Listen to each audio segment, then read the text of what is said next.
예, 우리 신명기 6장, 우리 4절부터 9절까지 우리 같이 함께 읽고 우리 신명기 두 번째 시간 갖겠습니다. 신명기 6장 4절부터 9절까지입니다. 우리 같이 함께 읽을까요? 신명기 6장 4절부터 9절까지입니다. 이스라엘아 들으라, 우리 하나님 여호와는 오직 유일한 여호와시니 너는 마음을 다하고 뜻을 다하고 힘을 다하여 내 하나님 여호와를 사랑하라. 오늘 내가 내게 명하는 이 말씀을 너는 마음에 새기고 내 자녀에게 부지런히 가르치며 집에 앉았을 때든지 길을 갈 때든지 누워 있을 때든지 일어날 때든지 이 말씀을 강론할 것이며 너는 또 그것을 내 손목에 메어 기호를 삼으며 내 미간에 붙여 표로 삼고 또 내 집 문설주와 바깥문에 기록할지니라. 아멘. 우리 잠깐 기도하고 우리 말씀 같이 듣겠습니다. 하나님, 이 수요일 밤에 저희들이 하나님의 말씀을 배우기 위하여 이 자리에 나왔습니다. 성령께서 이 진리의 말씀으로 가르치시고 교훈하시며 우리를 바르게 하여 주시옵소서. 참으로 우리의 모든 삶을 통하여 예수 그리스도의 아름다움을 드러내게 하여 주시옵소서. 구원하시는 하나님의 영광을 보게 하여 주시고 그 하나님의 영광을 드러내는 복된 그리스도인의 삶 살아가게 하여 주시옵소서. 예수 그리스도의 이름으로 기도드리옵나이다. 아멘. 창세기, 출애굽기, 레위기, 민수기, 신명기, 이 모세오경을 생각하면 여러분들에게 머릿속에 그림이 그려지십니까? 창세기 1장서부터 시작해서 하나님께서 어떻게 타락한 인류를 구원해 가시는지, 하나님께서 어떠한 지혜와 능력으로 그렇게 역사하시는지 하나님의 일하심을 볼 수 있게 되기를 바랍니다. 하나님께서 종되었던 이스라엘 백성들을 애굽 땅에서 구원해 내셔서 그들과 언약을 맺으셔요. 언약을 맺을 때에 이제 세 가지 중요한 것이 있는데요. 하나는 하나님이 이스라엘의 하나님 되어 주시겠다라고 하는 것이지요. 그렇게 하나님께서 말씀하셨지요. 이스라엘은 이제 하나님의 백성이 되는 것입니다. 그리고 나서 하나님께서 내가 너희 가운데 함께 하시겠다라고 말씀하셔요. 그리고 난 다음에 하나님께서 이스라엘 백성들에게 성막을 지으라고 명하십니다. 이제 그들 가운데 거하시는 그 하나님과 함께 이스라엘 백성들은 사는 것입니다. 그러하기에 하나님이 거룩하신 것처럼 이스라엘 백성들도 이제 거룩한 삶을 살아가야 하는 것입니다. 신명기는 모세가 모압 평지에서 출애굽한 2세대들에게 시내산에서 주신 그 율법 10계명을 3번에 걸쳐 설교한 내용이 이제 중심을 이루고 있습니다. 이 이스라엘 백성들이, 이 2세대들이 가나안 땅에 들어가면 어떻게 언약 백성으로 살아가야 할지 모세가 십계명을 풀어 설교하고 있는 그 내용이 신명기입니다. 그리고 이 순종하는 백성들에게 하나님께서 복을 주시고 불순종하는 사람들에게 하나님께서 저주를 내리실 것이다 라고 하는 그런 내용 또한 이 신명기서에 들어 있습니다. 이스라엘의 왕은 날마다 신명기를 읽어야 했습니다. 그리고 7년에 한 번씩 그 말씀을 낭독하고 또 이스라엘 백성들이 그 말씀을 기억하게 하는 그 일들을 했던 것이지요. 이스라엘 백성들이 지속적으로 이 하나님의 계명을 듣고 그 말씀을 따라 이 세상과 구별된 삶을 살아가야 할 필요가 있었기 때문입니다. 예수님께서도 신명기 말씀을 이 신약에서 인용하시지요. 사단이 광야에서 예수님을 시험할 때에 세 번 신명기의 말씀을 가지고 사단을 물리치십니다. 그리고 신명기에 있는 이 말씀이 50번 이상 그렇게 신약에서 인용되어지는데 이사야서나 시편에 있는 구절보다 훨씬 더 많이 신명기서를 이용을 합니다. 그리고 예레미야 선지자가 예언을 할 때 그 예언의 기반이 이 신명기입니다. 그리고 이스라엘 백성들이 그렇게 하나님을 떠나가 불순종의 삶을 살아갈 때에 그 이스라엘 백성들을 향한 하나님의 심판의 메시지도 이 신명기에 기초하여 그렇게 선지자들이 예언을 합니다. 신명기는 죽음을 앞둔 모세가 출애굽한 이 세대들에게 마지막으로 설교한 내용이지요. 1세대들은 하나님의 약속을 신뢰하지 못했습니다. 하나님을 향한 불신앙과 불순종으로 말미암아 광야에서 모두 죽어야만 했지요. 그리고 이제 이 세대가 가나안 땅에 들어가기 위하여 준비하고 있습니다. 모세가 죽기 전에 출애굽 2세대들에게 마지막으로 설교하고자 합니다. 그들에게 꼭 필요한 말씀으로 그렇게 증거를 하겠지요. 그 말씀이 무엇인지 우리가 지난번에 첫 번째, 두 번째 설교를 살펴봤습니다. 오늘도 다시 한번 간략하게 살펴보고 또 세 번째 설교도 이 시간 같이 한번 알아보겠습니다. 1장 1절서부터 5절은 모세가 언제 어디서 이 말씀을 전했는가라고 하는 것을 기록하고 있고요. 1장 6절서부터 4장 33절까지가 첫 번째 설교입니다. 이 설교 내용의 핵심은 하나님과 이스라엘 백성 간의 최근의 관계에 관해서 이야기해요. 이 이스라엘 백성들이 하나님의 말씀에 순종했을 때에 그들이 승리하고 또 불순종했을 때 실패했던 그 사건을 이 모세가 이야기를 하지요. 이 광야에서 있었던 그 두 가지 사건을 이야기하므로 이 2세대들에게 교훈을 주고자 하는 목적이 있습니다. 하나님을 향한 불순종, 불신앙은 죽음밖에 없다라고 하는 것이지요. 그러나 하나님이 함께 하시면 아무리 큰 대적이라도 이길 수 있다라고 하는 것을 모세가 말합니다. 가나안 땅에 2세대들이 들어가야 합니다. 그들이 그 땅에 있는 민족과 전쟁을 치를 터인데 그들이 승리할 수 있는 비결은 그들의 군사력과 무기에 달린 문제가 아니지요. 하나님을 신뢰하고 그분의 말씀에 순종하면 너희 조상들이 그 광야에서 승리했던 것처럼 승리할 수 있을 것이다. 그러나 불순종하면 반드시 너희들이 죽을 것이다 라고 하는 것을 말하고 있습니다. 모세는 출애굽 2세대들에게 바로 이것을 기억하게 하고자 이 말씀을 전하고 있는 것입니다. 우리 4장 1, 2절 우리 같이 한번 읽어볼까요? 4장 1, 2절입니다. 우리 같이 한번 읽어보겠습니다. 이스라엘아, 이제 내가 너희에게 가르치는 규례와 법도를 듣고 준행하라. 그리하면 너희가 살 것이요 너희 조상이 하나님 여호와께서 너희에게 주시는 땅에 들어가서 그것을 얻게 되리라. 내가 너희에게 명령하는 말을 너희는 가가점하지 말고 내가 너희에게 내리는 너희 하나님 여호와의 명령을 지키라. 자, 순종하면 그 땅에 들어가서 풍성한 주님이 주시는 복을 누리게 될 것이고 불순종하면 그 땅에 들어가서 죽게 될 것이다 라고 하는 그런 내용들이 증거되어집니다. 그리고 4장 37절에서부터 40절 한번 보십시오. 율법을 잘 지키고 우상을 멀리 할 수 있는 동기를 부여하지요.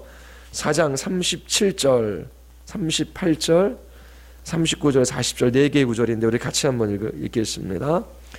여호와께서 네 조상들을 사랑하신 고로 그 우선인 너를 택하시고 그 권능으로 친히 인도하여 애굽에서 나오게 하시며 너보다 강대한 여러 민족을 내 앞에서 쫓아내고 너를 그들의 땅으로 인도하여 들여서 그것을 내게 기업으로 주려 하심이 오늘과 같으니라. 그런즉 너는 오늘 위로 하늘에나 아래로 땅에 오직 여호와는 하나님이시요 다른 신이 없는 줄 알아 명심하고 오늘 내가 네게 명령하는 여호와의 규례와 명령을 지키라. 너와 네 후손이 복을 받아 네 하나님 여호와께서 네게 주시는 땅에서 한없이 오래 살리라. 이 설교 안에도 아주 중요한 패턴들이 반복되어져 있고요. 또 핵심적인 주제가 있어요. 하나님의 말씀에 순종하면 너희가 복을 받을 것이다. 그 말씀을 하시잖아요. 그런데 꼭 그러한 말씀 속에서 무엇이 같이 선포되어지냐면 하나님께서 너희를 사랑하셔서 택하시고 너희들에게 주시기로 약속한 땅이다. 하나님이 은혜로 이스라엘 백성들을 찾아오셔서 그들의 조상과 약속하게 하셨던 것을 늘 반복적으로 말씀하셔요. 그리고 나서 우상을 섬기지 마라. 내 명령을 지키라. 그러면 복을 받을 것이다. 이러한 패턴이 계속 반복됩니다. 이렇게 이스라엘 백성들에게 첫 번째 설교가 주어집니다. 광야에서 하나님의 말씀에 불순종했던 그들의 부모들이 어떠한 결과를 얻었고 하나님께 순종했던 그 일들을 통하여 어떠한 승리가 있었는지, 하나님께서 너희를 택하고 부르셔서 너희에게 주신 땅으로 너희가 들어갈 것이다. 순종해라. 그러면 너희가 복을 받을 것이다. 이것이 첫 번째 설교의 내용입니다. 그리고 두 번째 설교는 우리 4장서부터 이제 계속해서 우리 나오는데요. 일단 4장 44절서부터 11장 32절까지 이스라엘이 이 약속의 땅에 들어가면 어떻게 살아가야 할 것인가 10계명을 중심으로 이야기하는데 이제 1계명에 대한 설명이 계속되는 것입니다.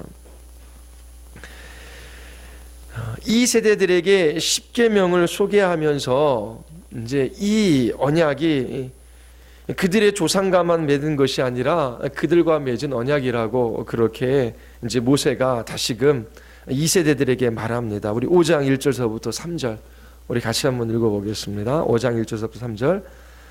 모세가 온 이스라엘을 불러 그들에게 이르되 이스라엘아 오늘 내가 너희의 기는 규례와 법도를 듣고 그것을 배우며 지켜 행하라. 우리 하나님 여호와께서 호렙산에서 우리와 언약을 세우셨나니 이 언약은 여호와께서 우리 조상들과 세우신 것이 아니요 오늘 여기 살아있는 우리 곧 우리와 세우신 것이라. 이스라엘 2세대들에게 하나님께서 그렇게 1세대들과 하나님 사이에 맺은 그 언약이 단지 너희 부모와 맺은 언약만이 아니라 너희와도 맺은 언약이다 라고 하면서 그렇게 이제 하나님께서 그들이 하나님이 되어주시고 이 이스라엘 2세대들도 하나님의 백성으로 하나님의 율법에 순종할 것을 이제 계속해서 이야기하는 것이지요. 5장에서 일단 모세가 10계명 전체를 이야기합니다. 그리고 26장까지가 10계명을 풀이한 설교입니다.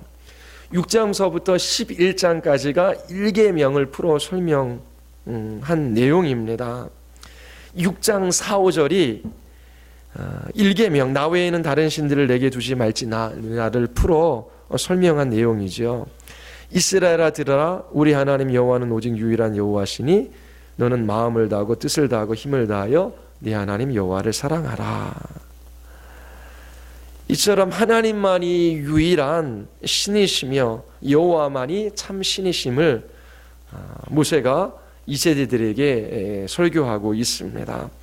그리고 마음과 뜻과 힘을 다하여 여호와 하나님 한 분 사랑하라 라고 증거하고 있지요. 그리고 신명기 6장에서 이제 이 4절과 5절이 두 번째 설교의 전체적인 주제입니다. 그리고 6장에서 강조하는 또 하나의 요점이 있는데 이 전통을 자녀들에게 이제 전달하라라고 하는 것입니다. 이 계명을 잊지 말며 자녀에게 반드시 이야기하라고 강조하고 있지요. 그것이 우리가 읽은 6장 6절서부터 9절까지입니다. 우리 다시 한번 읽어볼까요? 6장 6절서부터 9절까지입니다. 오늘 내가 내게 명하는 이 말씀을 너는 마음에 새기고 네 자녀에게 부지런히 가르치며 집에 앉았을 때에든지 길을 갈 때에든지 누워 있을 때에든지 일어날 때에든지 이 말씀을 강론할 것이며 너는 또 그것을 내 손목에 메어 기호를 삼으며 내 미간에 붙여 표로 삼고 또 내 집 문설주와 바깥문에 기록할지니라.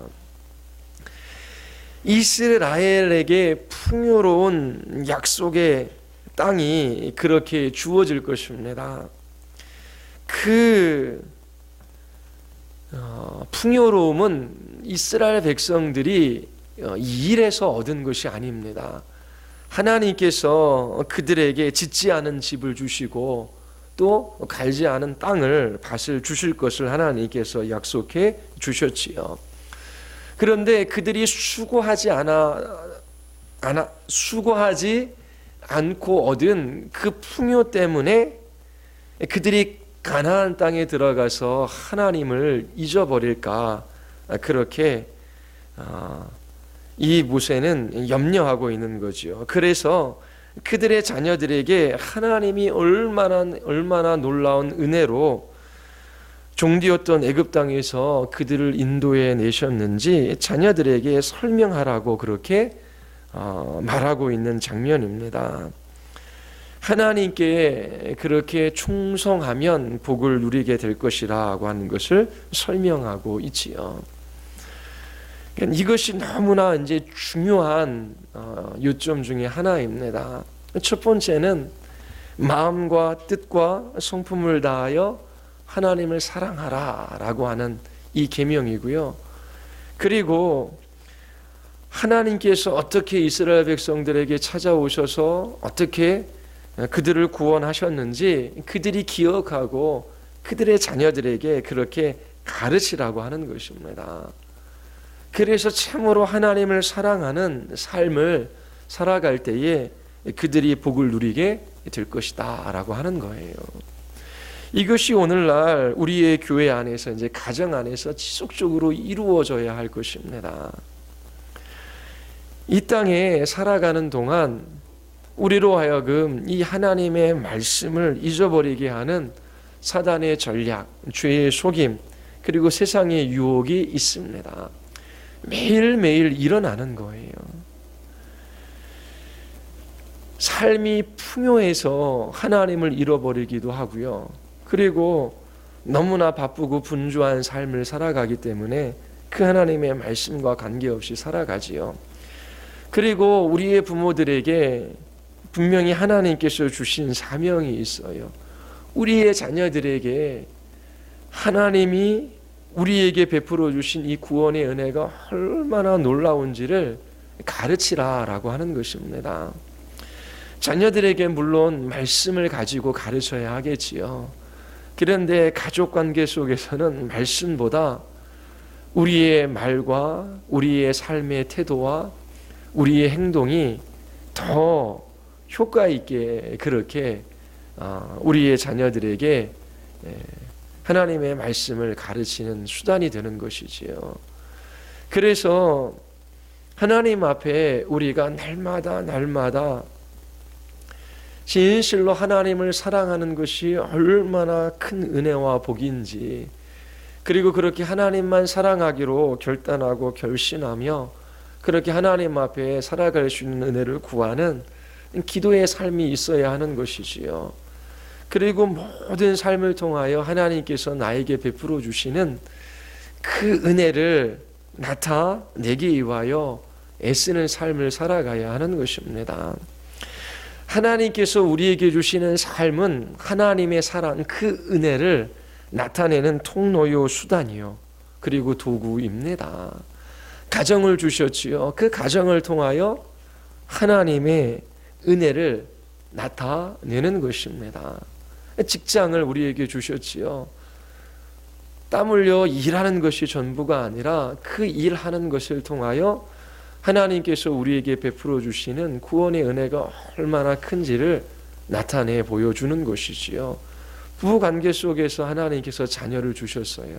그러면 자녀들을 양육할 때에 공부 잘하고 건강하고 남들에게 칭찬받고 인정받는 사람이 목적이 아니라 이 가정에서 하나님의 은혜가 얼마나 큰지를 부모를 통하여 배우는 그러한 시간들이 있어야 하는 것이지요. 하나님께서 모세를 통하여 말씀하십니다. 이 말씀을 마음에 새겨야 한다. 부지런히 가르쳐야 한다라고 하는 것이죠. 길을 갈 때든지 누워 있을 때든지 일어날 때든지 이 말씀을 강론해라. 그것을 내 손목에 메어 기호로 삼고 내 미간에 붙여 표로 삼고 문설주와 바깥문에 기록할지라. 이것이 최고의 가치이고 이것이 모든 것이라고 하는 거예요. 하나님 한 분 사랑하고 그 하나님의 놀라운 사랑이 나를 통하여 우리의 가정 또 우리의 이웃들에게 나타나는 것입니다. 신명기 전체의 핵심은 10계명을 풀어 설명한 것이고 그 중심은 1계명입니다. 하나님 사랑하라 라고 하는 것입니다. 이것이 11장까지의 주제입니다.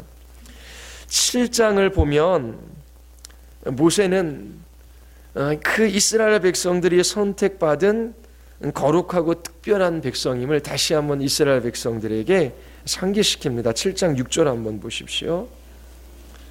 7장 6절 우리 같이 한번 읽어볼까요? 다 같이. 너는 여호와 네 하나님의 성민이라. 네 하나님 여호와께서 지상 만민 중에 너를 자기의 기업 백성으로 택하셨나니. 자, 계속해서 이 설교 가운데 반복되는 주제가 있어요.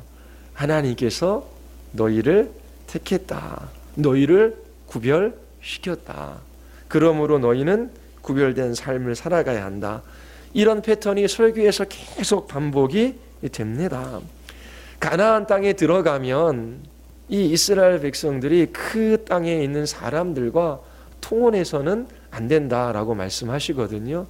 그 이유는 그 땅에 있는 사람들과 결혼할 때에 그 이방 종교가 이스라엘 백성들 가운데 들어올 수 있기 때문입니다. 이처럼 신명기에서 모세가 반복적으로 이스라엘 백성들에게 이야기하는 주제 중에 하나가 하나님께서 택하셨다. 하나님께서 너희를 구별하셨다. 그러므로 너희는 구별된 하나님의 백성의 삶을 살아가야 한다라고 하는 것입니다. 그리고 신명기 전체에서 또 반복되는 주제가 있어요. 그게 뭐냐면 하나님이 너희를 위해 행하신 일을 잊지 말라라고 하는 것입니다.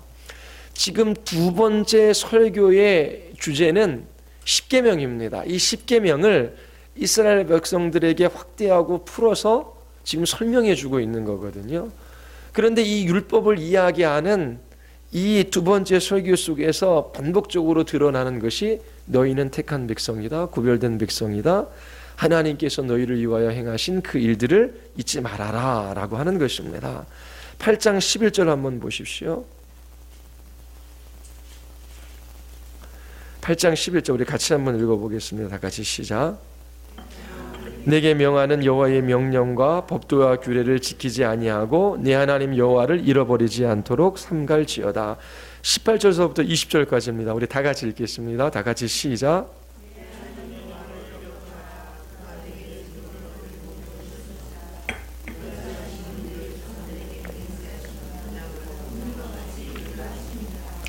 내가 만일 내 하나님 여호와를 잊어버리고 다른 신들을 따라 그들을 섬기며 그들에게 절하면 내가 너희에게 증거하노니 너희가 반드시 멸망할 것이라. 여호와께서 너희 앞에서 멸망시킨 민족들 같이 너희도 멸망하리니 이는 너희가 너희 하나님 여호와의 소리를 청종하지 아니함이니라. 자, 이스라엘 백성들이 하나님을 떠나 다른 신들을 섬기게 됩니다. 그 근본적인 원인이 어디에 있습니까? 하나님의 말씀을 떠나가기 때문입니다. 그들을 구원하신 여호와를 기억하지 아니하는 거예요. 출애굽한 1세대들에게도 가장 큰 문제는 이거였습니다. 종되었던 애굽 땅에서 하나님께서 어떻게 그들을 구원해 내셨는지 그것을 잊어버리며 살아가는 거예요. 오늘날에도 동일합니다. 하나님께서 나 같은 죄인을 어떻게 구원하셨는지 그것을 날마다 붙들고 살아가야 되는데, 그 십자가, 예수 그리스도의 죽으심과 부활하심을 알지만 날마다 붙들고 믿음의 근거로 삼지 않기 때문에 우리가 하나님을 떠나 그렇게 불신앙의 삶들을 살아가게 되는 것입니다. 이처럼 신명기의 그 모세의 설교 속에서 계속적으로 반복되는 내용이 뭐냐면, 너희는 택한 백성이다. 하나님께서 너희를 위하여 어떠한 일들을 행하셨는지 잊지 말아라. 하나님의 말씀을 청종하라 라고 하는 것이 반복적으로 나오고 있습니다. 그리고 9장의 주제도 동일합니다. 이스라엘이 하나님의 선택을 받을 만한 일을 한 적이 없습니다. 그럼에도 선하신 하나님께서 이스라엘을 선택하셨지요. 이스라엘을 자신의 의로움 때문이 아니라 선하신 하나님께서 은혜로 그들을 택하셔서 주의 거룩한 백성 삼아주신 것입니다. 9장 5절 6절 보십시오. 우리 같이 한번 읽겠습니다. 다 같이 시작.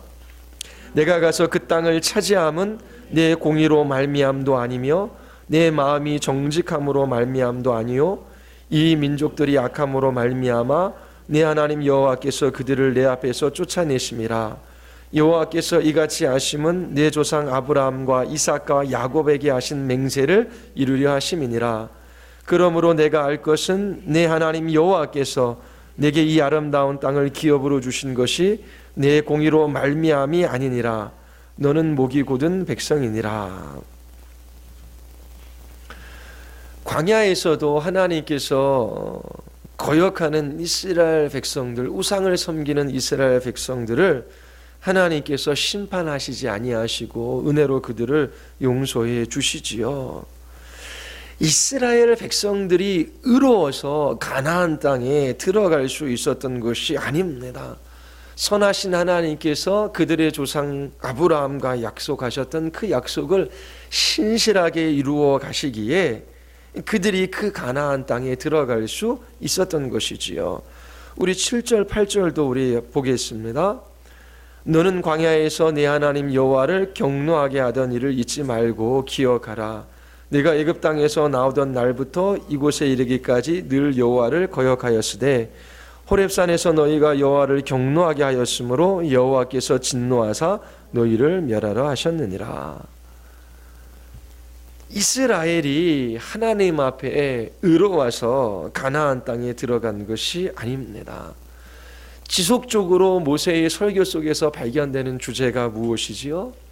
신실하신 하나님께서 아브라함과 이삭과 야곱에게 약속하신 것을 지키시는 것이다 라고 하는 것을 계속해서 이 세대들에게 그렇게 다시금 말해주고 있습니다. 자, 그러면 두 번째 설교가 이제 그 5장서부터 시작되지요. 5장은 십계명 전체를 먼저 이야기를 합니다. 그리고 6장에 들어서서 가장 중요한 1계명을 풀어 확대 해석을 합니다. 그리고 나서 6장, 이제 7장, 8장, 9장 계속 가면서 이야기하는 게 뭐예요? 핵심적인 주제가 하나님께서 선택하시고 구별하시고 하나님께서 신실하게 그 약속을 이루신다라고 하는 것입니다. 그러면서 10장 12절서부터 11장 32절까지는 하나님을 사랑하며 순종하라 라고 하는 그 내용이 다시금 나옵니다. 10장 12절 13절 한번 보겠습니다. 다 같이 한번 읽겠습니다. 이스라엘아, 내 하나님 여호와께서 네게 요구하시는 것이 무엇이냐? 네 하나님 여호와를 경외하여 그 모든 도를 행하고 그를 사랑하며 마음을 다하고 뜻을 다하여 네 하나님 여호와를 숨기고 내가 오늘 내 행복을 위하여 네게 명하는 여호와의 명령과 규례를 지킬 것이 아니냐. 그러면서 계속해서 10장 뒷절에 나오는 이야기가 뭐냐면 하나님께서 고아와 과부 그리고 가난한 자를 돌보시듯이 너희들도 그 하나님의 사랑으로 그렇게 이웃들을 사랑하며 돌봐야 한다라고 하는 말씀이 뒤쪽에 나옵니다. 그러니까 설교되어지는 것이 첫 번째 설교에 있어서는 구체적인 신뢰, 순종할 때에 죽음이 찾아왔고 불순종할 때 죽음이 찾아왔고 광야에서 순종할 때에 하나님께서 놀라운 승리를 주셨다. 하나님 한 분 의지하여 믿음으로 그 땅에 들어가 그 땅을 취하라 라고 하는 그런 내용이죠. 그리고 그 땅에 들어가면 첫 1계명 여호와 하나님 한 분 사랑해라. 그리고 나서 하나님께서 너희를 선택하시고 하나님께서 너희를 구별하시고 하나님께서 너희에게 신실하게 너희 조상 아브라함에게 하신 약속을 지키신다. 그리고 나서 다시 반복되는 것이 여호와 하나님을 사랑하라. 그 사랑으로 이웃을 사랑하라. 그러면서 1계명을 중심으로 해서 이 두 번째 설교가 이루어지고 있어요. 그리고 그 설교 속에서는 항상 하나님께서 행하신 그 놀라운 일들을 기억하라 라고 하는 말씀이 선포되어지고 있습니다. 그리고 12장서부터 26장 19절까지는 이제 구체적이고 세부적인 내용들이 나오지요. 가장 기본적이고 가장 큰 원리와 규범이 되는 1계명에 관해서 그렇게 여러 장에 걸쳐서 이제 설명을 한 겁니다. 그리고 하나님 사랑하는 그것을 이제 확대해서 어떻게 그렇게 하나님의 거룩한 백성으로 살아갈 것인가 나머지 계명들에 관한 이야기가 이제 나오는 겁니다. 10계명을 순서로 해서 12장서부터 26장까지 그렇게 설명합니다. 그래서 12장서부터 13장까지는 10계명의 처음 3계명 그걸 설명해요. 하나님이 어떠한 분이시고 어떻게 하나님을 예배해야 할 것인가 라고 하는 것을 말하고 있습니다. 그리고 14장 1절서부터 21절까지 보면 정결한 음식과 부정한 음식에 대하여 이제 간략하게 소개하고 있습니다. 왜 하나님을 바르게 예배하기 위해서 그들은 부정하면 안 되죠. 정결하게 되어 하나님께 바쳐진 거룩한 예배자의 삶을 살아가야 하기 때문입니다. 그래서 14장 중간에 정한 음식과 부정 음식에 대한 얘기가 나오고요. 14장 22절서부터 16장 17절까지는 네 번째 계명 안식일을 지키는 문제를 이제 확대 설명합니다. 그리고 16장 18절서부터 18장까지는 부모 공경에 대한 5째 계명인데 이것도 이제 확대되어져서 이제 설명하는 그러한 모세의 설교가 나옵니다. 그리고 19장서부터 21장까지는 6번째 계명이고요. 22장에는 7번째 계명이 나옵니다. 간음하지 말라라고 하는 것이죠. 그리고 23장서부터 26장까지는 8번째 계명, 10번째 계명 그리고 여러 가지 법에 관한 이야기가 나옵니다. 모든 하나님의 법에 순종하라 라고 하는 명령으로 이렇게 두 번째 설교가 이제 끝납니다. 그래서 27장, 26장까지의 두 번째 설교의 이 핵심적인 이 주제와 내용들이 어떻게 이루어지고 있는지 여러분들이 이제 머릿속에 들어오시지요. 1계명에 관련돼서 11장까지 쭉 설명하는 가운데 여호와 하나님을 기억하라. 너희는 선택하고 부름받은 백성이고 하나님께서 신실하게 약속을 지키심으로 약속의 땅을 반드시 주신다. 다시 한번 하나님을 사랑하고 그 사랑으로 이웃을 사랑해라. 그리고 나서 이제 끝나고요. 다시 한번 10계명에 관해서 설교를 확대 적용해서 이렇게 모세가 하고 있습니다. 그리고 나서 이제 27장에 들어갑니다. 27장 1절서부터 28장 68절까지는 복과 저주에 관한 이야기가 이제 들어가 있지요. 27장은 이스라엘이 약속의 땅에 들어갔을 때 행할 의식을 이제 설명하고 있습니다. 먼저 이스라엘은 석회를 바른 커다란 돌 2개에 신명기 율법을 전부 기록해야 한다라고 그렇게 말합니다. 그 다음 이스라엘 백성은 전 민족이 참여하는 가운데 엄숙한 의식을 치러야 하지요. 12지파 중 6지파는 그리심산에 서고 6은 에발산에 서게 됩니다. 그리고 율법을 지키지 않는 사람에 대한 12가지 저주를 산 꼭대기에서 이제 외치게 됩니다.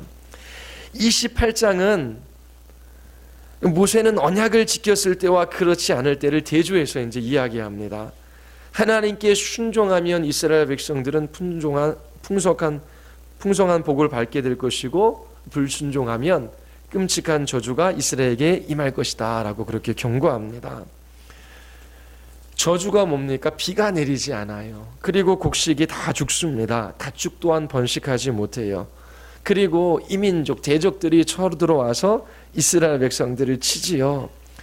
이민족이 침입하고 이 이스라엘 백성들은 약속의 땅에서 추방되어집니다. 누리는 복이 무엇입니까? 비가 와요. 그리고 풍성한 곡식들을 얻습니다. 가축 또한 번성하지요. 그리고 이스라엘이 대적들이 침략한다라고 할지라도 싸워 이기는 것입니다. 승리하는 삶을 살아가는 것이지요. 순종하면 놀라운 복이 있지만 불순종하면 끔찍한 저주가 있을 것이다. 그것을 28장에서 모세가 그렇게 설교하고 있습니다. 이 27장과 28장, 특별히 28장은 이 구약의 나머지 부분을 끌고 가는 그러한 중요한 장이 됩니다. 자, 이 모압 언약을 통해서 다시 한번 이스라엘 백성들에게 계명이 주어지는데, 이 이스라엘 백성들은 신실하게 하나님의 명령을 지킴으로 복을 받습니까? 받지 못합니까? 우리는 성경을 알고 있기 때문에 대답할 수 있어요. 이스라엘 백성들이 복을 받습니까? 받지 못합니까? 받지 못하지요. 신실하게 하나님의 말씀을 지키지 못해요. 선지자들은 율법에 불순종한 이스라엘에게 심판을 선포할 때에 이 신명기 28장에 의존해서 그렇게 이스라엘 사람들에게 그렇게 말씀을 증거하게 됩니다. 자, 마지막 설교가 있어요. 29장서부터 30장까지입니다. 모세는 출애굽 이야기를 이제 다시 언급하면서 하나님이 이스라엘 백성에게 신실하셨음을 거듭 강조합니다. 그리고 이스라엘에게 그렇게 하나님에게 신실하며 율법에 순종할 것을 다시금 이제 권면합니다. 우리 29장 한번 보십시오. 그렇게 계속적인 이제 하나님의 신실하심과 또 그 신실하신 하나님 앞에 이스라엘 백성들도 신실하게 율법에 순종할 것을 권면하지만, 이 이스라엘 백성들이 하나님의 언약을 어기고 우상을 섬긴다라고 하는 것을 그렇게 이스라엘 백성들에게 이야기해 주십니다. 그리고 이 약속의 땅에서 추방될 것이 예언돼요. 29장 19절서부터 우리 29절까지인데요. 제가 앉아 읽고 여러분들이 앉아 읽고 우리 교독하겠습니다.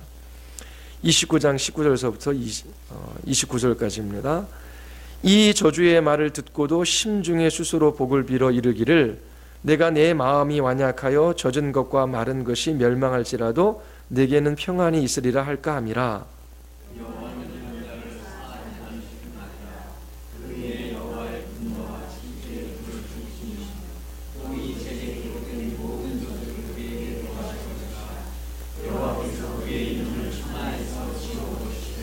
여호와께서 곧 이스라엘 모든 지파 중에서 그를 구별하시고 이 율법적에 기록된 모든 언약의 저주대로 그에게 화를 더하시리라.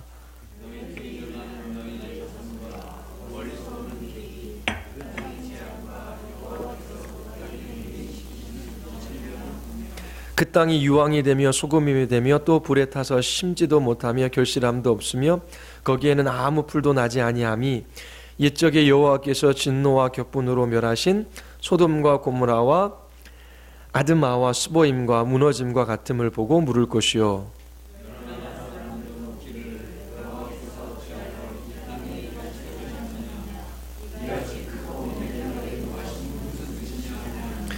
그때의 사람들이 대답하기를, 그 무리가 자기 조상의 하나님 여호와께서 그들의 조상을 애굽에서 인도하여 내실 때에 더불어 세우신 언약을 버리고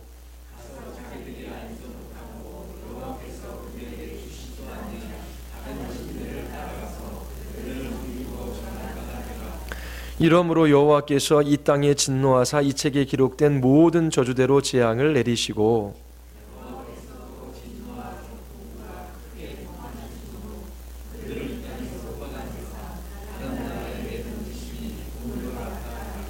감추어진 일은 우리 하나님 여호와께 속하였거니와 나타난 일은 영원히 우리와 우리 자손에게 속하였나니 이는 우리에게 이 율법의 모든 말씀을 행하게 하심이니라.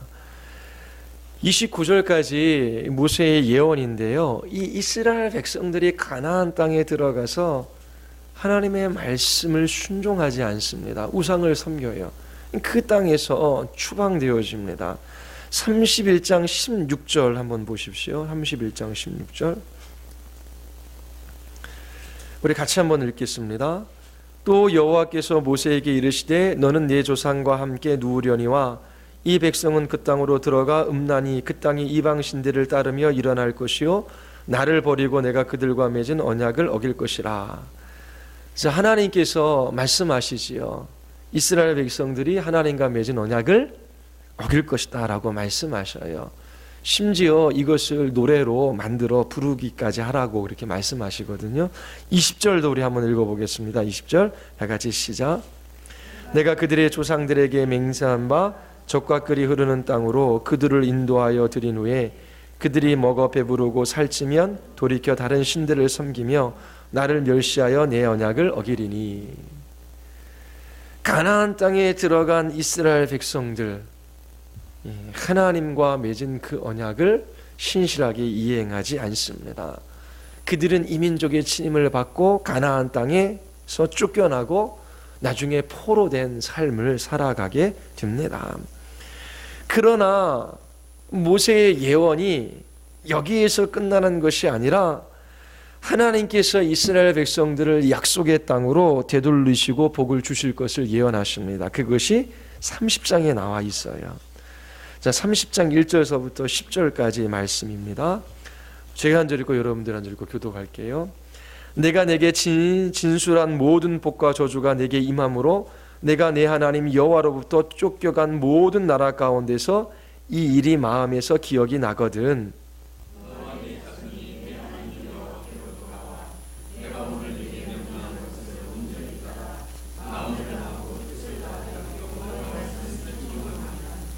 네 하나님 여호와께서 마음을 돌이키시고 너를 긍휼히 여기사 포로에서 돌아오게 하시되 네 하나님 여호와께서 흩으신 그 모든 백성 중에서 너를 모으시리니.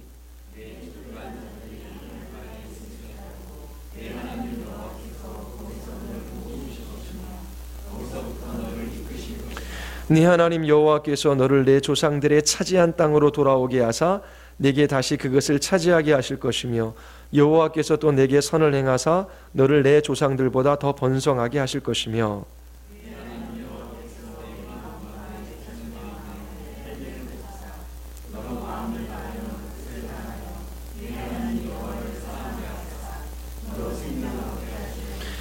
네 하나님 여호와께서 네 적군과 너를 미워하고 핍박하던 자에게 이 모든 저주를 내리게 하시리니.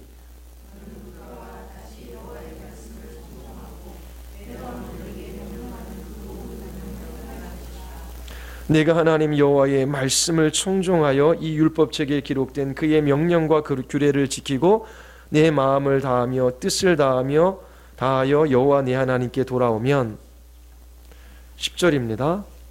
내 하나님 여호와께서 내 손으로 하는 모든 일과 내 몸의 소생과 내 가축의 새끼와 내 토지 소산을 많게 하시고 내게 복을 주시되 곧 여호와께서 내 조상들을 기뻐하신 것과 같이 너를 다시 기뻐하사 내게 복을 주시리라.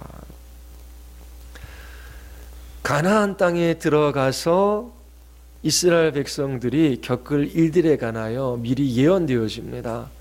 그 예언이 성취되어지지요.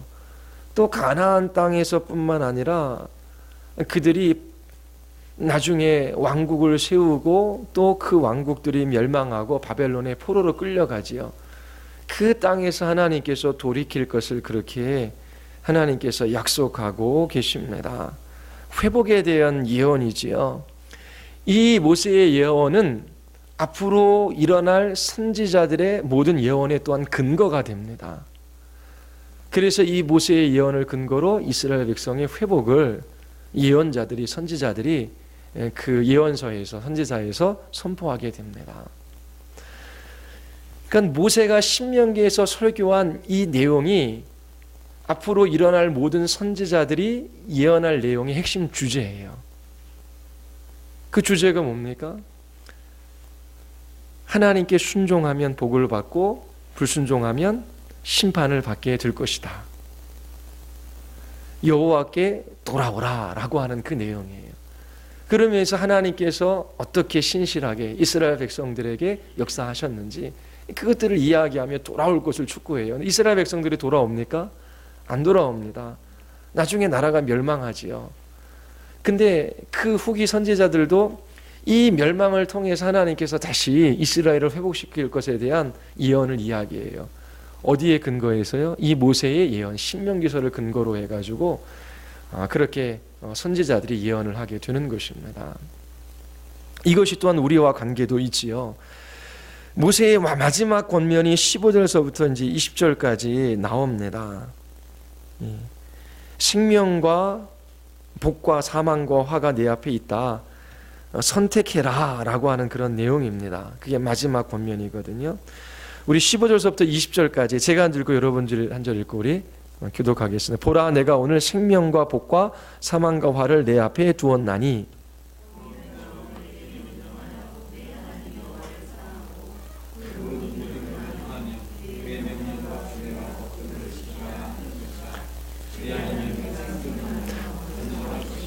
또 내 하나님 여호와께서 내게 가서 그러나 내가 만일 마음을 돌이켜 듣지 아니하고 유혹을 받아 다른 신들에게 절하고 그를 섬기면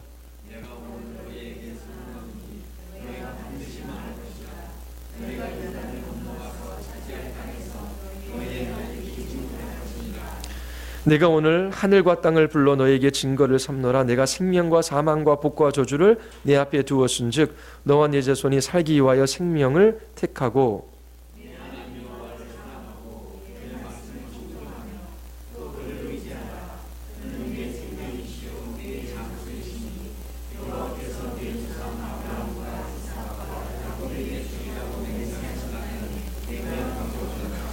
자, 이제 선택은 이스라엘 백성들의 몫이지요. 순종하여 복을 받거나 불순종하여 저주를 받거나 이제 그들에게 달려 있다라고 모세가 마지막으로 권면하고 있습니다. 에덴 동산에서 아담에게 주어진 말씀과 평행 구조를 이루고 있습니다. 아담에게도 하나님께서 말씀하셨죠. 순종하면 영생을 얻게 되는 것이고요. 불순종하면 저주를 받게 되는 것입니다. 이 모세의 마지막 권면도 동일합니다. 순종하면 하나님께 생명을 얻게 될 것이고 불순종하면 사망과 화가 너희 앞에 있게 될 것이다 라고 하는 것입니다. 이것은 구약 내내 이스라엘 백성의 모든 세대 앞에 있는 문제입니다. 아담에게 말씀하셨던 그 말씀 이제 이스라엘 백성들 앞에 놓여져 있는 것입니다. 그런데 이스라엘 백성들은 어떻게 해요? 순종하면 복을 받고 불순종하면 저주를 받을 것이다. 이스라엘 백성들이 순종합니까? 순종하지 못합니까? 하나님께서 예언까지 그 모세를 통해서 말씀해 주시죠. 너희들은 불순종할 것이다. 하나님의 심판 아래 놓일 수밖에 없다. 자, 그러면 이스라엘 백성들에게 유일한 소망이 무엇입니까? 하나님의 은혜입니다. 하나님께서 아브라함에게 하신 약속, 그리고 장차 새롭고 더 좋은 것을 주신다라고 하는 그 하나님의 약속에 있어요. 그것이 무엇이냐면 신명기 30장 6절입니다. 우리 다시 한번 읽어볼까요? 신명기 30장 6절.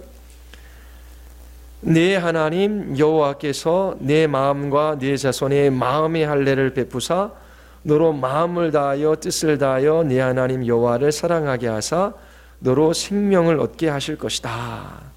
이게 새 언약입니다. 옛 언약과 새 언약의 내용은 바뀌지 않습니다. 시대와 장소를 초월해서 하나님의 명령인 십계명은 하나님의 백성들이 지켜 살아가야 할 삶의 규범입니다. 신해삭 언약은 돌판에 그렇게 새겨져서 이스라엘 백성들에게 주어졌지요. 새 언약의 특징은 무엇입니까? 돌판이 아니라 하나님께서 그들의 마음 안에 새겨주시겠다라고 하는 것입니다. 마음의 할례이지요. 신약 시대에 이것을 중생이다라고 그렇게 이야기합니다. 마음의 할례. 성령께서 역사하셔서 우리의 마음 깊은 곳으로부터 자발적으로 기꺼이 하나님 마음을 사랑하며 하나님의 말씀에 순종하고자 소원하는 마음을 우리 안에 불러일으켜 주시는 것이지요. 바깥으로부터 율법이 주어졌을 때에 이스라엘 백성들의 마음은 부패해서 그 말씀을 온전히 순종할 수 없어요. 그들에게 유일한 소망은 하나님의 은혜예요. 아브라함에게 하셨던 약속의 말씀입니다. 하나님께서 은혜로 우리의 심령을 새롭게 하셔서 하나님 한 분 사랑하게 하시는 이 일들이 일어나야 하는 것이지요. 바로 구약의 그런 모든 하나님의 말씀이 예수 그리스도 그분을 향해 달려가고 있습니다. 예수 그리스도께서 죄인들을 대신하여 십자가에서 형벌을 받으셨지요. 그리고 믿는 우리들에게 하나님께서 하나님의 의를 주셨습니다.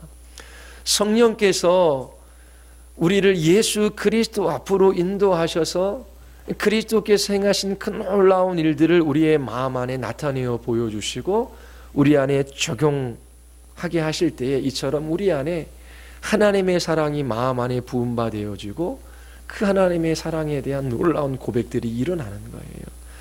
그래서 거듭난 신자들 안에 늘 고백이 있지. 하나님, 제 인생은 저의 것이 아니라 주님의 것입니다. 주님의 뜻을 따라 순종하며 살아가기를 원합니다. 그런데 내가 할 수 있어요, 없어요? 못하잖아요. 그러니까 자기 자신을 의지하는 것이 아니라 주님만 의지하는 것이죠. 그리고 주님의 은혜만으로 주님이 그 약속하신 것을 이루실 때에 우리가 이러한 복을 받을 수 있는 거잖아요. 자기 자신을 의지하지 않고 주님만 의지하는 거죠. 그게 날마다 성령 하나님의 인도하심을 따라 살아가는 것입니다. 그리고 하나님의 약속의 말씀을 붙드는 것이지요. 하나님께서 은혜로 신실하게 그 말씀을 우리 안에 이루시고 그 하나님께서 일하시는 것들을 보게 해 주시는 것입니다. 신명기 31장서부터 34장 12절까지는 이제 모세에서 여호수아로 리더십이 이양되는 장면이 나오는데 한 가지 중요한 그 사건이 있어요. 리더십이 이양되는 가운데 가장 중요한 요소가 뭐냐면 이 모세에게 주신 이 율법을 기록하라라고 하는 말씀입니다. 하나님은 다음 세대가 율법을 읽을 수 있도록 이것을 기록하고 그리고 후세대들에게 가르쳐야 한다라고 그렇게 명령하십니다. 31장 9절서부터 13절까지입니다. 31장 9절서부터 13절까지입니다. 제가 한 절 읽고 여러분들 한 절 읽고 교독하겠습니다. 또 모세가 이 율법을 써서 여호와의 언약궤를 매는 레위 자손 제사장들과 이스라엘 모든 장로에게 주고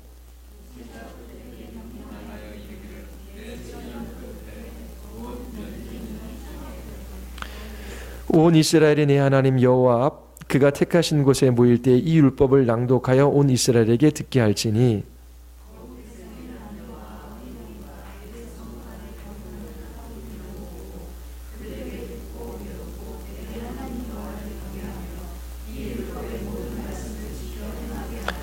또 너희가 요단을 건너가서 차지할 땅에 거주할 동안에 이 말씀을 알지 못하는 그들의 자녀들에게 듣고 내 하나님 여호와 경외하기를 배우게 할지니라.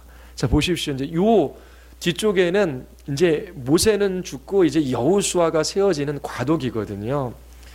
근데 이 여호수아라고 하는 인물은 모세를 완전히 대신할 수 없습니다.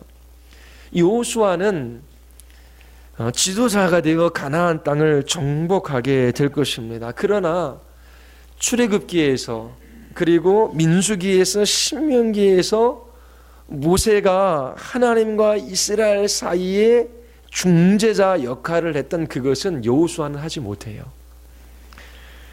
모세는 하나님으로부터 말씀을 받아 이스라엘 백성에게 전달한 사람입니다. 이제 그 역할을 누가 해요? 여호수아가 하는 것이 아니라 기록된 말씀이 하게 되어지는 것입니다. 이게 너무나 놀라운 장면이에요. 31장 9절에 보면 모세가 율법을 써서 여호와의 언약궤를 메는 레위 자손 제사장들과 이스라엘 모든 장로에게 주지요. 그리고 이 말씀을 가르치라고 하는 거예요.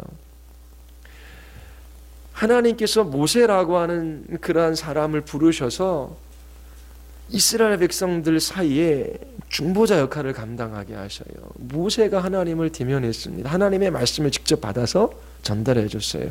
오늘날 그러한 일들이 일어날까요? 안 일어날까요? 안 일어나요. 그리고 여호수아도 모세와 같은 역할을 하지 못해요. 대신 그 역할이 기록된 말씀으로 하나님께서 대신하게 하는 거예요. 그리고 그거를 레위 제사장들에게 주기 위해서 읽고 그 다음에 가르치게 하신 거예요. 그러면서 이제 여호수아가 나타나고 그리고 이제 역사가 진행이 되잖아요. 그러면서 선지자들도 나타납니다. 이 선지자를 통해 하나님께서 지속적으로 예언하시고 말씀하시는데 특별한 예언, 그것보다 아주 중심적인 건 모세가 이 신명기에서 설교한 내용이 근거가 돼요. 이 기록된 율법이 근거가 되는 거예요. 선지자들의 예언이 근거가 되는 것입니다. 선지자들은 이 모세가 기록한 율법을 풀어 해석하고 설교하는 거예요. 그리고 그 구약에서 약속하신 메시아가 오지요. 그리고 예수 그리스도께서 그 모든 구약의 약속들을 성취하십니다. 십자가의 사건입니다. 그리고 그 이후에 나타나는 모든 사도들은 이제 뭘 이야기해요? 예수 그리스도, 그분이 누구이시며 그분이 어떠한 일들을 행하셨는지. 왜냐하면 구약에서 이야기됐던 그 모든 것들이 그리스도 안에서 다 성취되었기 때문에 모든 예언자들은 모세의 이 예언, 이 말씀을 기반으로 해서 설교하고 예언하는데 그 모든 것은 그리스도에게로 가는 거예요. 그리고 사도들은 예수 그리스도를 뒤돌아보며 사람들에게 예수 그리스도에 관해서 이제 증거하게 되는 것이지요. 그러면서 사도들을 통해 이제 이 하나님의 이 계시의 말씀이 이제 완성이 되어졌어요. 또 다른 계시가 주어집니까? 안 주어져요. 없어요. 그러면 지금 이 시대 가운데 우리가 뭐 하나님과 우리 사이에 또 다른 뭐 중보자 아니면 뭐 또 다른 성인 아니면 또 다른 인물 그렇게 요구하지 않아요. 하나님께서 설교자를 세우셔서 하시는 일도 그 예수 그리스도가 누구이시며 그분이 전하신 말씀들을 증거하는 것이지요. 그게 핵심입니다. 그리고 구약을 설교할 때라도 구약의 그 모든 율법, 그 모든 예언, 그 모든 가르침, 그것도 예수 그리스도를 향하고 있기 때문에 그리스도가 중심일 수밖에 없는 것입니다. 그러면 지금은 이제 이 계시가 완성되어졌잖아요. 성령 하나님께서 역사하실 때에도 구약에 그렇게 인물들이 역사하던 시대 가운데 동일하게 역사하시지는 않으셔요. 그리고 성령께서 오순절에 역사하셨고 또 사도들이 복음을 전할 때 역사하셨던 방식과 동일하게 역사하시지는 않으셔요. 모세의 역할이 틀리고 여호수아 역할이 틀리지요. 이 여호수아는 더 이상 하나님과 이스라엘 백성들 사이에 중보자 역할들을 감당하는 것이 아닙니다. 말씀을 사용하셔서 하나님께서 그 일들을 하셔요. 그리고 지금 시대에도 어떻게 해요? 하나님께서 말씀을 사용하셔서 하나님의 일들을 놀랍게 이루어 가시는 것입니다. 그래서 신앙생활할 때 뭔가 특별한 것, 아주 탁월한 것, 그리고 뭐 일상적인 삶 속에서 경험하지 못한 것들을 경험하고자 하는 그런 방식으로 신앙생활 하는 것은 올바르지 않아요. 모세가 기록한 그 율법을 통해서 하나님께서 이스라엘 백성과 관계를 맺으시면서 그 다음 세대를 이끌어 가셨던 것은 이제는 완성된 하나님의 말씀을 가지고 하나님께서 우리를 이끌어 가십니다. 그래서 특별한 것이 아니라 정말 이 하나님의 말씀 앞에 서고 그리고 그 말씀을 읽고 그리고 기억하고 그리고 그 말씀을 자기 자신에게 적용하고 그러면서 성령께서 이 말씀을 가지시고 우리 가운데 역사하시기를 위하여 간절히 기도하며 하나님 앞에 그렇게 신앙생활 해나가야 돼요. 이게 특별합니까? 일반적이죠. 이 일반적인 방식이 하나님께서 우리에게 신앙생활하게 한 방식, 지금 이 시대예요. 예. 특별한 성령의 역사가 아니라 말씀을 가지고 성령께서 역사하시는 이것. 예? 그래서 정말 이렇게 하나님께서 역사하셔서 우리를 회심하게 하시고 우리를 거룩하게 빚어가시게 하시고 이 세상과 싸워 승리하게 하시고 그러면서 우리를 통하여 그리스도의 아름다운 성품이 드러나게 하시는 이러한 놀라운 구원의 복들을 우리가 경험할 수 있어야 돼요. 그런데 이 시대에는 하나님의 말씀을 떠나갑니다. 이 시대뿐만 아니라 이스라엘 백성들도 계속된 문제는 이 모세에게 하나님께서 주신 이 말씀들을 붙들지 않고 기억지 않고 떠나간 거예요. 그때의 세상과 버타며 그렇게 우상을 섬겼던 거죠. 오늘도 동일합니다. 가장 큰 문제는 뭐냐면 하나님의 말씀을 떠나가는 거예요. 그 말씀을 배우려고 하지 않는 것입니다. 우리의 가정 안에서도 그 말씀이 전수되는 게 없어요. 교회 공동체 안에서도 그 말씀이 중심이 되어 그렇게 성령께서 역사하셔서 놀랍게 우리를 변화시키며 새롭게 하시고 그 하나님의 말씀에 순종하며 살아가는 사람들에게 주시는 그 생명의 복, 그리스도의 생명과 생명의 부유함을 누리는 그 풍성함이 무엇인지를 경험하는 것이 신앙생활인데 그것을 놓치고 다른 것들을 붙들며 신앙생활 하기가 쉬운 것입니다. 앞으로 이제 역사서 이제 살펴보도록 하겠습니다. 그래서 좀 시간들이 좀 이게 더 늘어나는데요. 어쨌든 읽으십시오. 무릎을 꿇고 읽으십시오. 기도하십시오. 하나님, 주의 영광을 보게 하여 주시옵소서. 우리는 이미 예수 그리스도를 보지 않습니까?